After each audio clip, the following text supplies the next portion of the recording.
नमस्ते। नॉलेज वाला back bencher में मैं आप सभी का बहुत बहुत स्वागत करता हूं। जैसे कि इस चैनल के माध्यम से मैं आपके कॉन्सेप्ट सारे क्रिस्टल क्लियर करता जाऊंगा और सिंपल लैंग्वेज में पढ़ाऊंगा। जैसे कि हमने पिछले वीडियोस में पढ़ा basic concepts of the temperature, और आज हम उसी कॉन्सेप्ट्स को अप्लाई करेंगे हमारे अर्थ पे।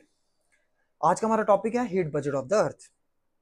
कैसे हमारी धरती हीट लेती है, कैसे धरती हमारी हीट को रेडिएट करती है, कितना एब्जॉर्ब करती है, कितना स्कैटर करती है, कितना रिफ्लेक्ट करती है, ये सब चीजें हम सीखेंगे इसमें। ये हम क्यों सीखेंगे? ये हम इसलिए सीखेंगे क्योंकि ये चीजें हमारे अर्थ का जो टेम्परेचर होता है वो उसको बैलेंस बैलेंस बनाती, बैलेंस लाती है एक हमारे टेम्परेचर में।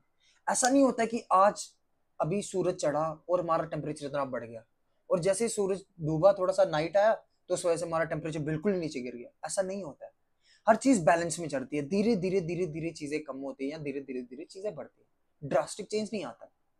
अब वो ड्रास्टिक चेंज क्यों नहीं आता, ये आज हम चीजें पढ़ेंगे। आज हमने जैसे हमने आपने लास्ट वीडियोस में हमने पढ़ा है, इंसुलेशन पढ़ा है, फिर हमने लॉन्ग वेव टेरेस्ट्रियल रेडिएशन की फॉर्म में जो धरती रेडिएशन छोड़ते हैं वो हमने पढ़ा है। उसको हम अगर हम रिवाइज करें तो चीजें ऐसा हो रहता है कि सन से जब इनकमिंग सोलर रेडिएशन आती है, उसमें जो रेडिएशन होते हैं, रेडिएशन में बहुत सारी चीजें होती हैं। एक्स रेज होती है, गामा रेज होती है, अल्ट्रावायलेट होती है, इंफ्रारेड होती है, वेब ग्योर होते हैं, हीट होती है, अलग अलग चीजें होती है उसमें। और जब जब वो जो इनकमिंग सोलर रेडिएशन जब हमारी अर्थ पे आती है तो उनको आइनोस्फेयर, मेसोस्फेयर, स्ट्रेटोस्फेयर, ट्रोपोस्फेयर से क्रॉस होते हुए आना पड़ता है धरती पे, और लास्ट में आके वो धरती पे हीट देती है। सबसे पहले जैसे वो आइनोस्फेयर से आते हैं ना, तो वो एक्स रेज और गामा रेज जो है ना, वो एब्जॉर्ब हो जाती है आइनोस्फेयर में। आयनिक प्रॉपर्टी है आइनोस्फेयर की, obviously x raise gamma rays करेंगी। उसके नीचे जब आते हैं तब ओजोन लेयर वहां पे होती है, तो ozone layer ultraviolet rays capture कर लेती है, जिसकी वजह से ओजोन आपको पता है डिप्लीट हो जाता है, टूट जाता है चीजों के लिए। फिर उसके नीचे हमारा बच जाता है विबग्योर। विबग्योर जो है, जैसे ट्रीज में पत्तियों को जैसे हरा रंग आ रहा है, कलरफुल प्लांट्स आ रहे हैं, चीजें आ रही है, ये सारे विबग्योर है वो जो ट्रीज, लीव्स, फ्लावर्स ये सब एब्जॉर्ब करते हैं। और बाकी जो बची हीट है वो हमारी अर्थ पे आती है, उसका हम आकलन कर रहे हैं। ठीक है, heat budget of the earth के लिए। अब जब भी हमने हीट बजट पढ़ना है, जैसे आपको मे बी मैं आपको सिंपल फॉर्म में पढ़ाना चाहूंगा ये चीज। अब हीट बजट जब पढ़ना है तो हमने हीट बजट पढ़ते हुए हमने चार चीजें अपने दिमाग में रखनी है। अब वो चार चीजें क्या है? पहली चीज है हमारी, सबसे पहले होता है रिफ्लेक्शन। रिफ्लेक्शन सिंपल सी बात है। What is reflection? रिफ्लेक्शन क्या होता है? जैसे हम अपनी मिरर में इमेज देखते हैं, वो क्या है? वो एक फिनोमिना, रिफ्लेक्शन का फिनोमिना है, जो कि रिफ्लेक्ट बैक कर रहा है। जब भी लाइट तुम किसी मिरर पे डाल, जब भी लेजर लाइट तुम जलाते हो, लेजर लाइट चला के कहीं देखना, तुम मिरर पे मारते हो तो वो रिफ्लेक्ट बैक होकर कहीं पिछली तुम्हारी दीवार पे पड़ती है, तो उसी को रिफ्लेक्शन कहते हैं। सिंपल सी कॉन्सेप्ट है। दूसरा है हमारा स्केटरिंग। ठीक है, स्केटरिंग क्या होता है? जैसे एक प्रिज्म है, प्रिज्म के ऊपर व्हाइट लाइट डालोगे, वो व्हाइट लाइट आगे जाके वो विबग्योर की फॉर्म में आ जाती है। विबग्योर इतने 7 कलर्स में क्यों आता है? वो जो स्केटर करता है, एक व्हाइट लाइट को स्केटर कर रहा है, उसको कह रहे हैं स्केटरिंग। ये फिनोमेना होता है स्केटरिंग। ठीक है। और तीसरा क्या होता है?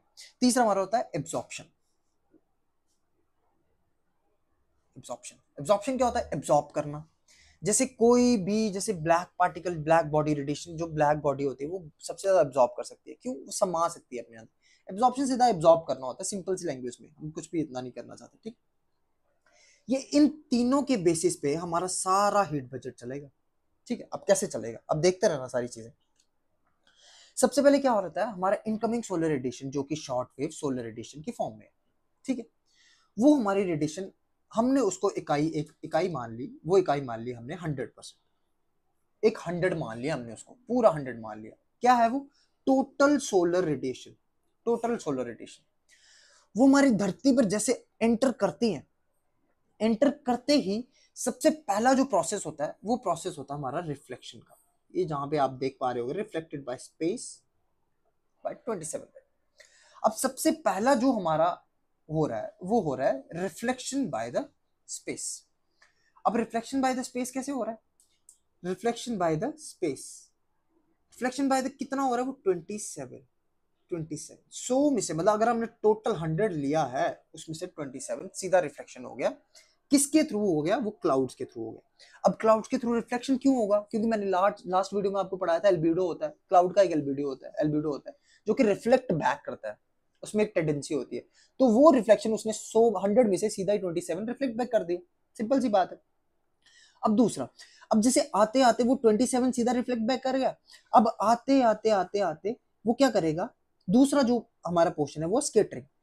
अब जैसे कि आप देख पा रहे होगे, ये जो चीज है यहाँ पे, ये जो चीज है यहाँ पे, ये स्कैटरिंग हो रही है। स्कैटरिंग कहाँ कर रहा है? स्पेस पे स्कैटर कर रहा है वो, स्पेस में। तो जैसे हमारी 100% चीजें आई, 100% रेडिएशन आने पर 27 सीधा क्लाउड ने कर दी, और जो 6% है वो सीधा स्कैटर होगी स्पेस में। कहाँ होगी? स्पेस में स्कैटर होगी। तो हमने स्कैटरिंग का लिख लेते हैं हम, कि जो स्पेस में स्कैटर हुई, स्पेस में स्कैटर हुई, वो कितनी हुई? 6 हुई। ठीक, देखते हैं ना, ये माइनस में जाएंगी क्योंकि ये कट रही है सारी। मैं आपको ऐसे बताने की कोशिश कर रहा हूँ, ठीक है। फिर उसके बाद जैसे और थोड़ा सा नीचे जाएंगे, और नीचे से आप जाएंगे कि जब 27 और 6 स्कैटर और रिफ्लेक्ट हो गई, जो थर्ड पोजीशन आती है, वो थर्ड पोजीशन हमारी आती है एब्जॉर्प्शन की। एब्जॉर्ब कौन कर रहा है? हमारा एटमॉस्फेयर एब्जॉर्ब कर रहा है, ठीक है। अब हम ये लिख लेते हैं यहाँ पे कि जो एब्जॉर्प्शन है, एब्जॉर्प्शन कौन कर रहा है? एटमॉस्फेयर एब्जॉर्ब कर रहा है। एब्जॉर्ब कर रहा है, कौन कर रहा है? एटमॉस्फेयर एब्जॉर्ब कर रहा है। कितना कर रहा है? 40, ठीक है, सीधी बात होगी। अब इसके बाद अगर तुम्हें देखा जाए कि एक पूरी 100 थी हमारे पास, 100 के बाद हमने इसमें से 27 भी काट दिया, 6 भी काट दिया, और 14 भी काट दिया। अब ये जब ये सारी चीजें तुम काट दोगे, तो फिर तुम्हारे पास जो अर्थ पे आ रही है, वो हमारे पास टोटल बचती है 100 में से बचती है 53। सिंपल सी बात, ठीक है। लेकिन जैसे वो अर्थ पे आती है, अर्थ का भी एक अपना एल्बिडो है। अर्थ का एल्बिडो है जो कि क्या करेगा? अर्थ का जो एल्बिडो है वो भी रिफ्लेक्ट बैक करेगा। अर्थ एल्बिडो वो कितना करेगा? 2, -2 भी हो गया, तो यहाँ पे -2 और कर दो इसकी वजह से इंक्लूड करते हुए, तो जिसके वजह से हमारे पास क्वांटिटी आई 51। इससे हमें क्या पता लग रहा है? इससे हमें ये पता लग रहा है कि जो अर्थ ने एब्जॉर्ब किया है, जो अर्थ ने एब्जॉर्ब किया है वो है हमारा 51, और जो एटमॉस्फेयर में है वो है 14। तो एक्यूमुलेटली अगर हम देखें कि 51 और 14 कितना हुआ, ये हमारा जाता है 65। सिंपल सी काउंटिंग है। मतलब ट्रोपोस्फेयर से नीचे जब हम एटमॉस्फेयर और सरफेस अर्थ का सरफेस देख लें, इन दोनों की अगर हम हीट मिलाएं तो हमारे पास बचता है 65। It means what it means that the earth is retaining the heat up to 65% out of 100। अगर 100 इनकमिंग सोलर रेडिएशन आ रही है, उसमें से हमारे अर्थ के एटमॉस्फेयर और सरफेस पे सिर्फ 65% रेडिएशन बच रही है। मतलब 65 is incoming and in earth and atmosphere, ठीक है। इनकमिंग है जो कि अर्थ का एब्जॉर्प्शन और एटमॉस्फेयर की एब्जॉर्प्शन को लेके 65% हो। ये हमारा हो गया लेखा जोखा किस चीज का? इनकमिंग। अब बात चलती है हमारी किसका? बाहर, आउटगोइंग का क्या है? ये एक्सपेंडिचर है, ठीक है। ऐसे मैं वर्ड लिख रहा हूँ ये, ठीक है, आउटगोइंग, ये एक्सपेंडिचर है जिसको हम बोल रहे हैं।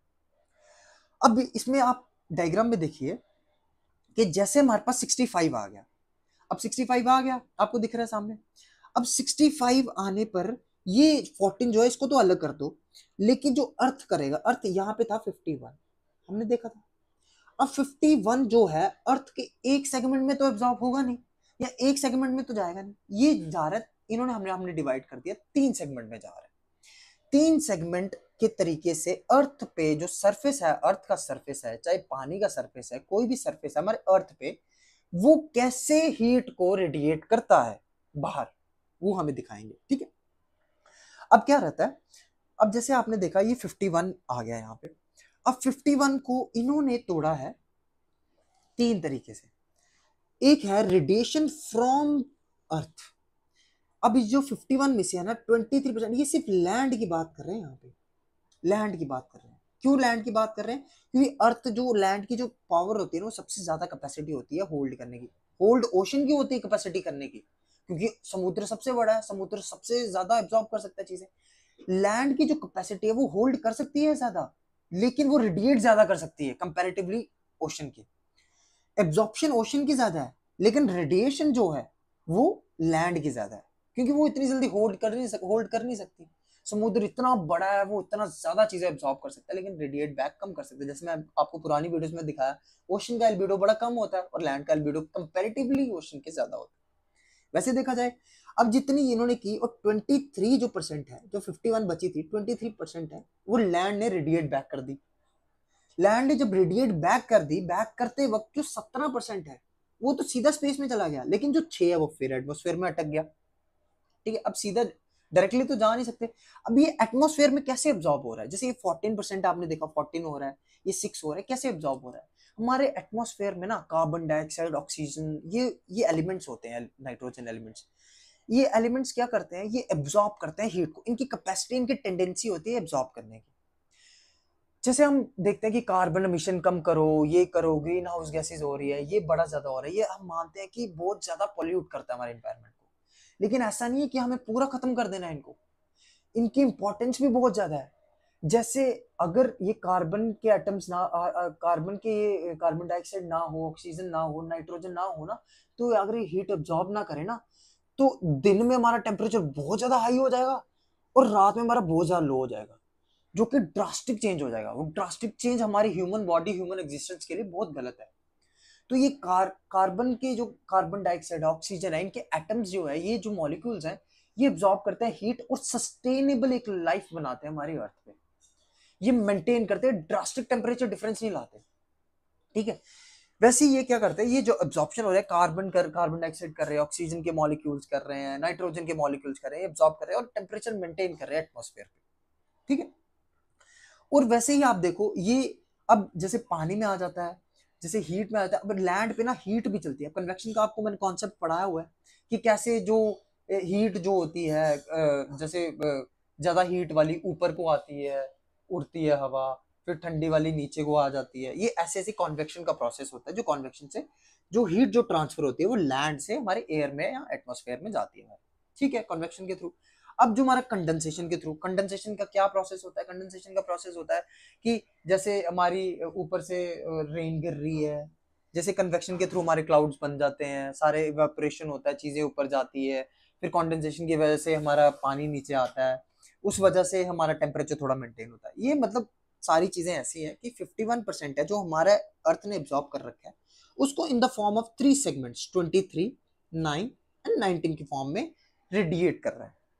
उसमें भी रेडिएट करने के बाद एटमॉस्फेयर में 6, 9 और 19 आ जाता है, जिसमें 17 तो सीधा रिफ्लेक्ट बैक कर गया। ठीक है, अब हम आते हैं नीचे जहां पे हम चल रहे थे। अब लॉन्ग वेव टेरेस्ट्रियल की फॉर्म में, आउटगोइंग की फॉर्म में क्या करेंगे? अब सबसे पहले हमने क्या करा, हमने बोला कि जो एटमॉस्फेयर में सबसे पहले हम करेंगे रिफ्लेक्शन, रिफ्लेक्ट बैक जो कर रहा है। अब जो जाने के बाद सबसे बड़ी बात है कि रिफ्लेक्शन नहीं होगा। अब रिफ्लेक्शन हो ही नहीं सकता, क्योंकि अब होगा रेडिएशन, क्योंकि एब्जॉर्ब कर लिया है। रिफ्लेक्शन होता है कि बिना एब्जॉर्ब करे बाहर फेंक दे। अब जो आएगा रिफ्लेक्शन की जगह आएगा रेडिएट। देखा कितना अच्छा कॉन्सेप्ट हो गया, रिफ्लेक्शन से रेडिएट तक पहुंच के आउटगोइंग में आता है रेडिएशन। ठीक है, अब रेडिएशन कर रहा है, एक कर रहा है 23, एक कर रहा है 9 और एक कर रहा है 19। सही पढ़ा हमने? बिल्कुल, 23, 9 और 19 की फॉर्म ये रेडिएट कर रहे हैं।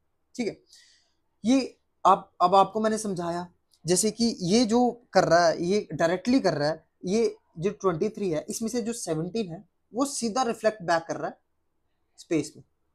ठीक है, और लेकिन इसमें से जो 6 है वो एब्जॉर्ब कर रहा है एटमॉस्फेयर, एटमॉस्फेयर एब्जॉर्ब कर रहा है। 9 जो है वो कन्वेक्शन और टर्बुलेंस के थ्रू जा रहा है। कहाँ जा रहा है? एटमॉस्फेयर। और जो बचा हुआ 19 है वो हमारे थ्रू कंडेंसेशन जा रहा है। ठीक, कंडेंसेशन जा रहा है, कहाँ जा रहा है? एटमॉस्फेयर पे। सिंपल सी बात है। अब आप अगर देखो, अगर हमारे पास 51 एनर्जी जो हमारी है वो अगर अर्थ को आई है, उस 51 को 23, 9 और 19 में बांटा गया, जिसमें से 17 हमारा डायरेक्टली चला गया, स्पेस पे चला गया। अब एटमॉस्फेयर में हमारे पास कौन कौन सी चीजें रह गई? अब हमारे पास एटमॉस्फेयर पे रही एक 6, एक 9, 19 एंड 40।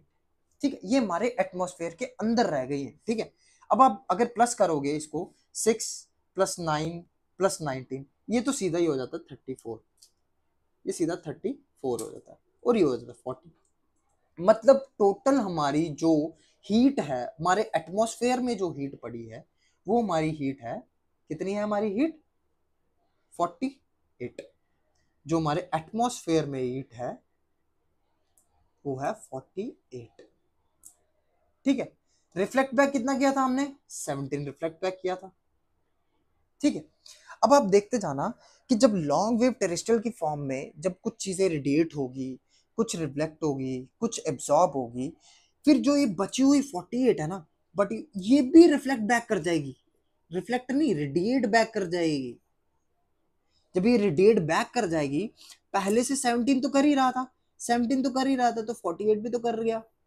अब ये जब दोनों कर गया, इन दोनों को मिला के जब तुम देखोगे तो ये होता है 65। इसका मतलब क्या है? इसका मतलब ये है कि जितना हमारे पास आ रहा है, जितना हमारे पास 65 आ रहा है, उतना ही हमारे पास 65 जा रहा है। तो इसको बोलते हैं हीट बजट, जो कि बैलेंस कर रहा है। जितना हमारी इनकमिंग सोलर रेडिएशन आ रही है, उतनी इनकमिंग सोलर रेडिएशन जा रही है। लेकिन ये जो कॉन्सेप्ट है, ये फर्स्ट डे का कॉन्सेप्ट है। फर्स्ट डे जब हमारी अर्थ बनी होगी, जब हमारी अर्थ बनी होगी तब का कॉन्सेप्ट है।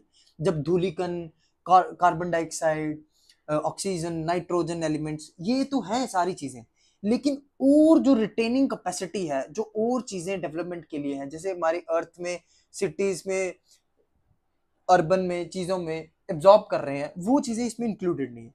सिर्फ यही चीजें इंक्लूडेड है। तो हमने इसमें इस वीडियो में यही देखा कि कैसे हमारे पास 100 से आ रही है, 100 में से जो 65 है वो कुछ एटमॉस्फेयर में, कुछ अर्थ में यूज हो रही है। फिर जब लॉन्ग वेव टेरेस्ट्रियल की फॉर्म में जाती है तो मैक्सिमम जो होती है वो रेडिएट हो जाती है, कुछ एटमॉस्फेयर के थ्रू होके रेडिएट होती हैं, कुछ डायरेक्टली रेडिएट हो जाती हैं। जो डायरेक्टली रेडिएट हो रही है वो 17% है, जो एटमॉस्फेयर के पास होके रेडिएट हो रही है वो है 6, 9 और 19, दैट इज 34। ठीक है, इतना सा कॉन्सेप्ट है सिर्फ ये हीट बजट का। मुझे पूरी उम्मीद है कि आपको ये पूरा कॉन्सेप्ट समझ आया होगा, बड़े सिंपल तरीके से समझाया। ये तीनों चीजें याद रखना आप कैसे, कि जैसे जब इनकमिंग सोलर रेडिएशन होती है तब रिफ्लेक्शन, स्कैटरिंग और एब्जॉर्प्शन के चीजें चलती हैं, और जब वापस जाओ तब चलती है रेडिएशन, एब्जॉर्प्शन और रेडिएशन और एब्जॉर्प्शन पे चलती है दोनों चीजें। ठीक है, थैंक यू।